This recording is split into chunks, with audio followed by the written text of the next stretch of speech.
Hello and welcome to this section of analyzing clinical data using R. I'll be talking about various types of statistical tests which has been done on a very small clinical data set which covers the diastolic pressure which was measured in spine position at baseline, which is a randomization which we call that as DB1, and it's measured in a 4 months period or based on given by using two drugs. So one is the new treatment A and treatment B, where we are trying to find whether the new drug is capable enough to decrease the blood pressure, and it's kind of effective treatment than the placebo. So we also take the patient's age and sex were considered at the baseline, and also uh, the other data is also there, but the data set here, it's a typical example of the data set. uh, the primary objective is this is analysis of this data is to test whether the treatment A, which is a new drug which is like coming into market, effective in lowering the diastolic blood pressure compared to a placebo treatment across different times. Means so DB2 is the first month, DB3 is the second, then third and the fourth month, and this is a randomization data, the DBP1. So some of the statistical tools you want to know before proceeding with this kind of analysis is the T-test, is which is used to compare true treatment group means, assuming that the clinical trial endpoints are continuous and it follows a normal distribution. We actually test with a null hypothesis that whether the two means are equal, and the test statistic, the T is calculated based on the y1 minus y. This is the mean of the first group, the second group, and divided by the S, by 1 minus the number of people on the first group and the second group. So S is the pooled standard error.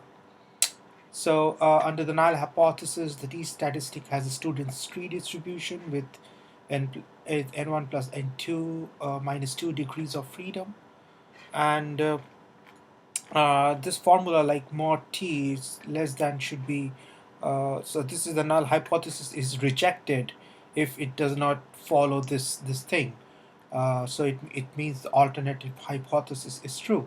Also, we calculate the confidence interval with this formula, based on like 90% or 95% at 101 minus alpha confidence interval. Uh, if, for example, the underlying assumptions for a valid t-test are that the observed clinical endpoints of like the y1 and the y2 are independent and normally distributed with common variance sigma square, we know that.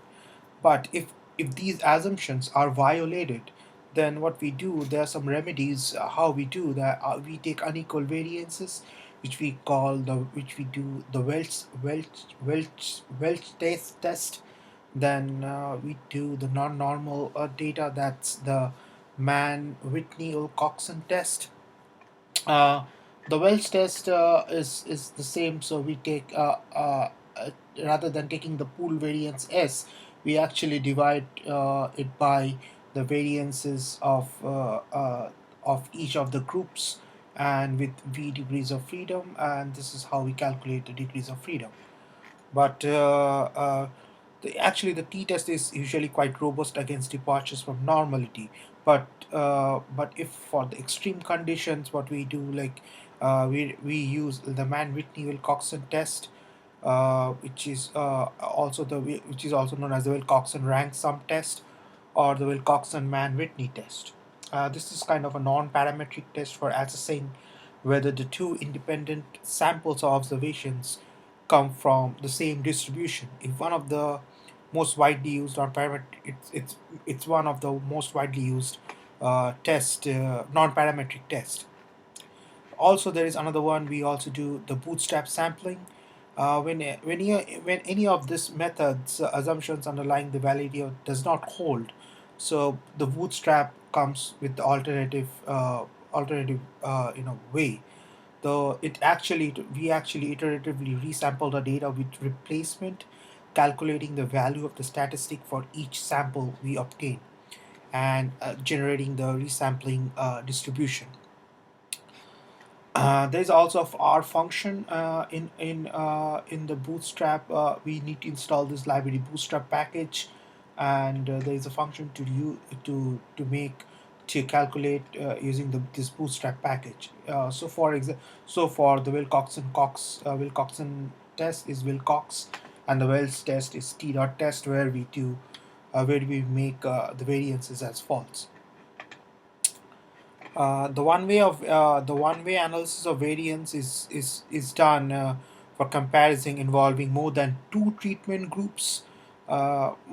or more treatment groups, like, and the F test deriving from one way analysis of variance models are used.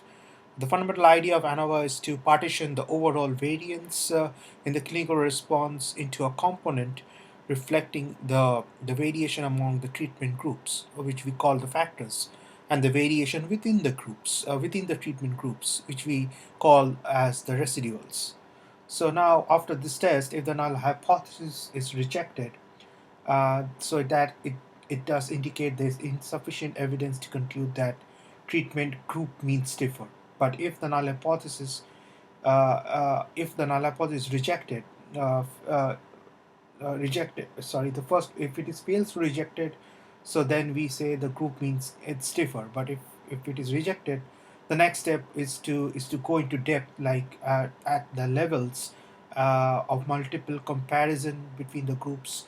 We use the Tukey's honest significance difference test, uh, and this the function which is involved is in R is the AOV for doing analysis of variance, and for Tukey's HST procedure is the Tukey HST function.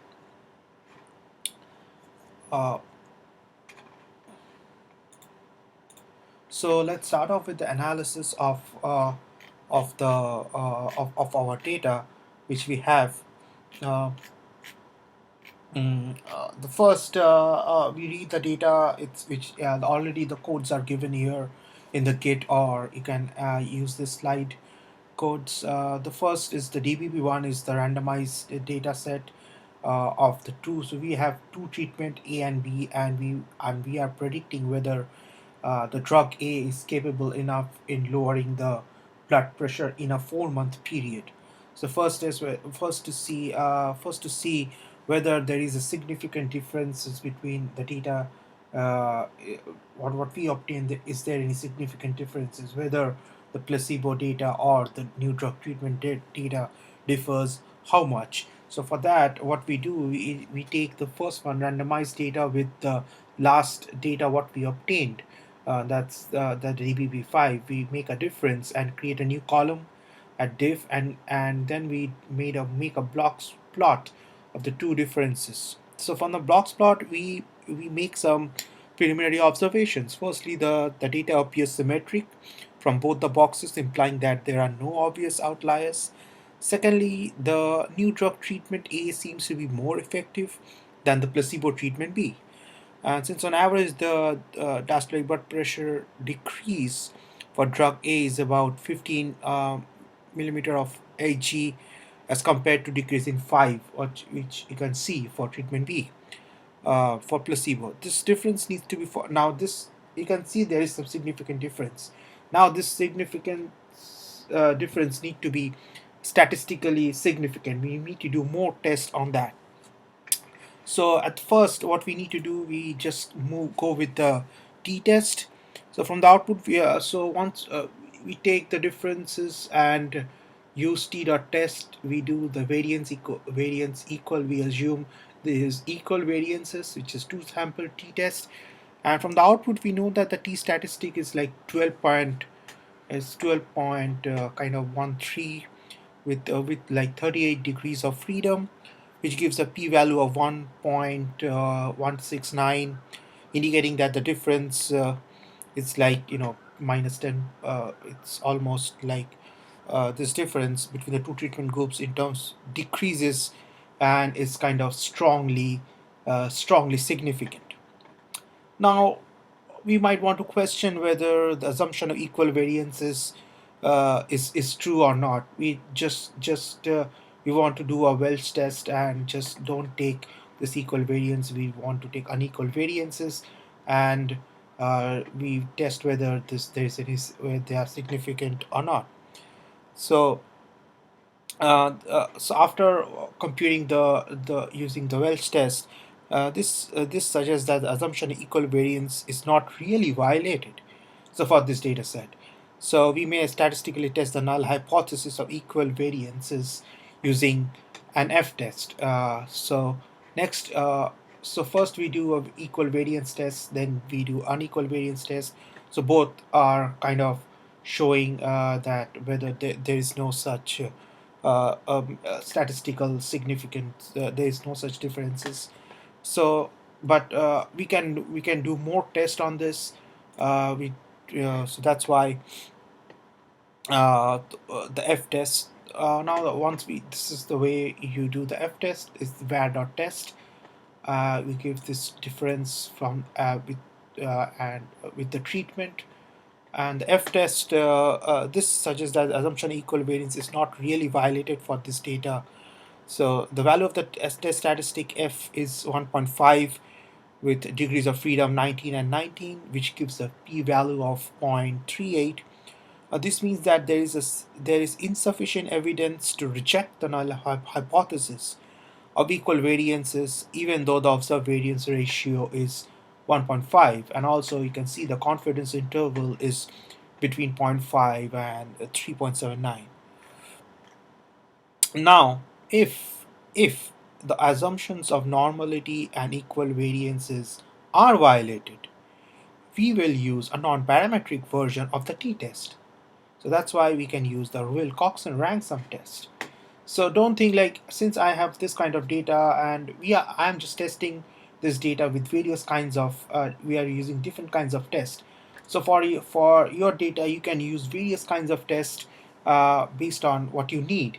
So this is just an example of the various tests what you can do once you have a data set. So you if you want to find out like relations, if this test fails, that test fails, so what you can do, there are some other options.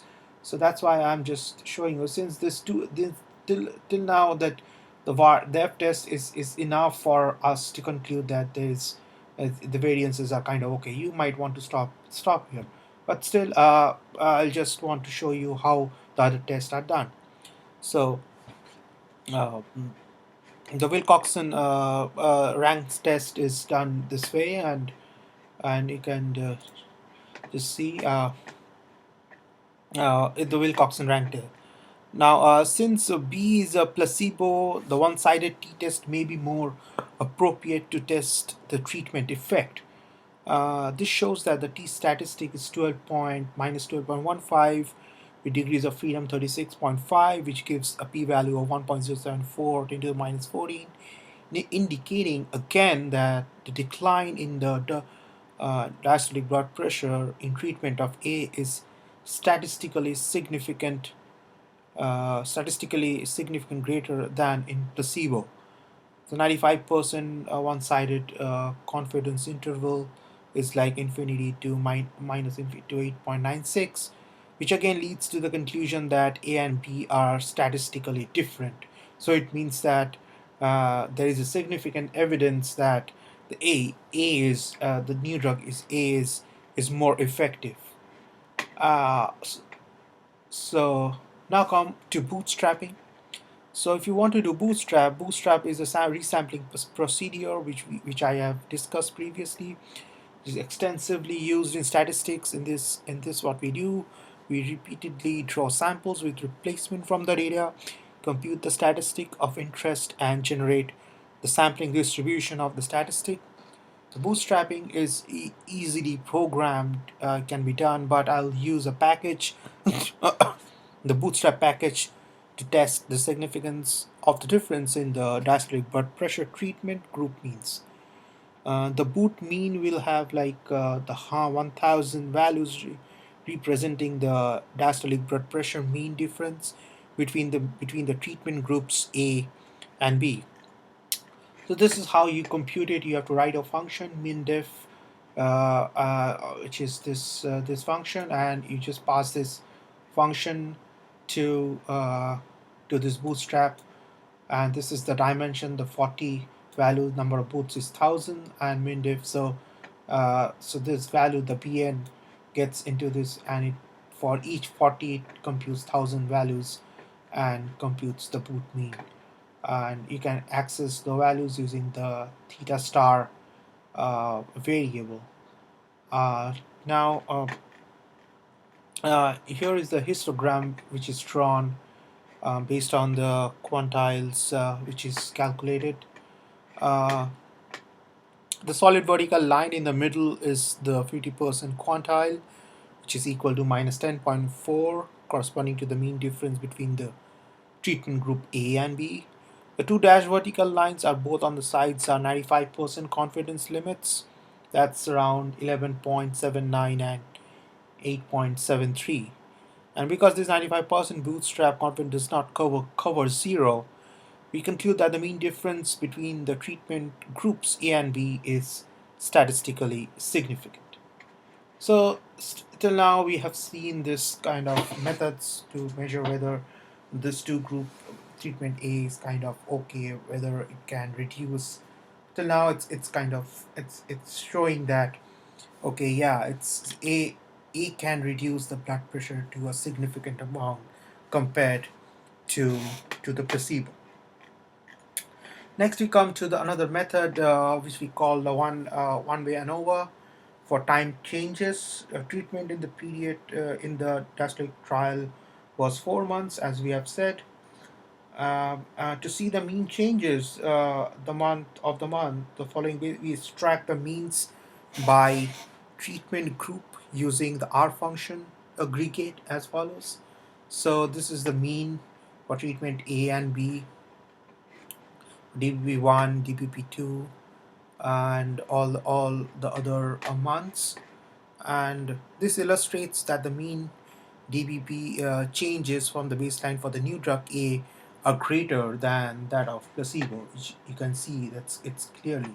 So this minus this difference, this minus this difference, this minus this minus this minus. So you can see this there is a significant difference in these two groups here. So to employ the one-way ANOVA to test the change over time, like for the months, we first rearrange the data frame into a long format. So we will change like those things, like for each DPP we will consider this time 1, time 2, time 3. So we use a reshape function, and we are testing for each of these 5 like different months whether the H naught, that whether the means are equal, or alternative hypothesis whether the means are not equal.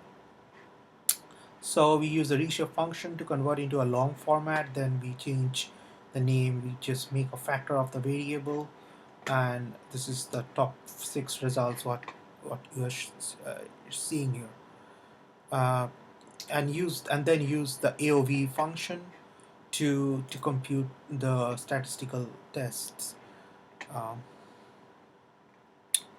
so coming to the one-way ANOVA, we have small p-values. We note that both tests lead to the rejection of the null hypothesis.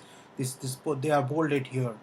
Rejection of the null hypothesis of equal means. So it means that the means are not equal at the baseline and across the months of follow-up. To better understand the nature of the differences across time, so multiple range testing can be employed to determine whether times at which the diastolic blood pressure means are statistically significantly different.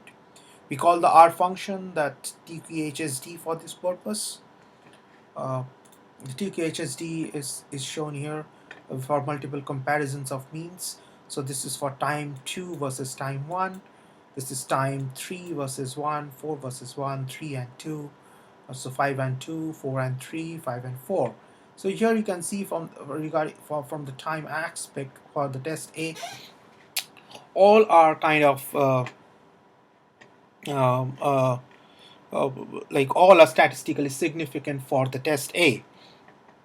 But for for the test B, you can see the 2 1, the 2 versus 1 time, 3 versus 2 time, the 4 versus 3, and time 5 versus 4 are not statistically significant. Again, this indicates that the new drug treatment is more effective in reducing the diastolic blood pressure. So the HSD procedure, what we discussed, it doesn't recognize the correlation. So two-way ANOVA is used later on for the interaction, which is actually we actually factorize into two factors, the data into treatment as time. So whenever there is more than one factor, the one-way ANOVA with treatment groups across time in the previous section it cannot capture that. So here we have treatment and time. So we move on into a two-way interaction model, ANOVA model. Uh,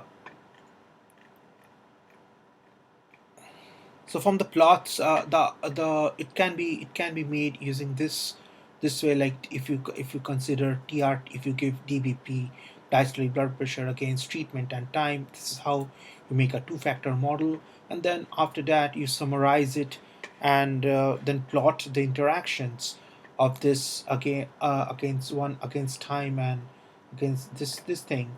You get this two interaction plots. So from these plots, both treatment A, B started with similar means at the baseline. You can see here. Um, However, the decrease in mean and diastolic blood pressure for the new drug treatment A are greater than those of the placebo treatment. It's actually showing. So, so at the end of the trial, the mean diastolic blood pressure for the new drug treatment A decreased from 116 to 101, and whereas for the placebo from 116 to 111.95. So this is also reflected in the lower panel. This one, this graph. So this means that the decline in in the diastolic blood pressure for both the treatment groups varies across times. So across the time is also it varies. So we also see we consider the factor across two different groups, treatment group A and treatment group B, and also we considered the time. So we consider two factors on this ANOVA interaction model. So we might also use the two keys, multiple comparison of the groups. Just type this command here, and you can see a lot of uh, like interaction patterns between the different groups. And once you have those results, you will see that uh, uh, that the treatment A at time T1 at so for these are not statistically significant. So these are some of the points. They are like almost 7 to 8 points where you can see where the treatment A was not statistically significant with the placebo. So treatment time A at time 1, placebo at B. Let me see if I have the results here.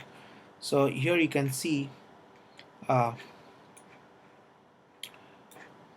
treatment against time, that's A time 1, treatment A at time 1, the placebo at time B1 and B2. So this one is not statistically significant, this one is not statistically significant, this one is not statistically significant at 95% confidence interval, and this one is too treatment B is not statistically treatment. It means that the first month and the second month there is no such change in the diastolic blood pressure between when using these two drugs. But if you see 1 and 3, there was a change. So this means that there is a change in blood pressure from month 1 to 3. So it indicates they are statistically significant. So it decreased the blood pressure. So this is how you will study the interaction among the two groups at different times. This is how you study the interaction of the variables based on the treatment and time. So I would like to just request you guys to run this code, which is given on my Git account. It's not so much big, and once you run it, you will step by step try understand what are the basic necessities while you do clinical data analysis. This is just a case study, and you can extend its this to a variety of other models, or if you have very different type of data or other type of data, you can use this code or this example to explore your to extend your knowledge. Thank you. Let me know if you have any questions regarding this kind of a tough statistical video presentation, because I didn't cover a lot of functionalities. What is ANOVA, what is Ttest and how to compute. But let me know if you have any kind of issues in understanding. I've also given some of the references which you might want to use here, and these are the very good books here to analyze multivariate data. Might just see if you have some PDF online or not. Thank you. I hope you enjoyed the lecture.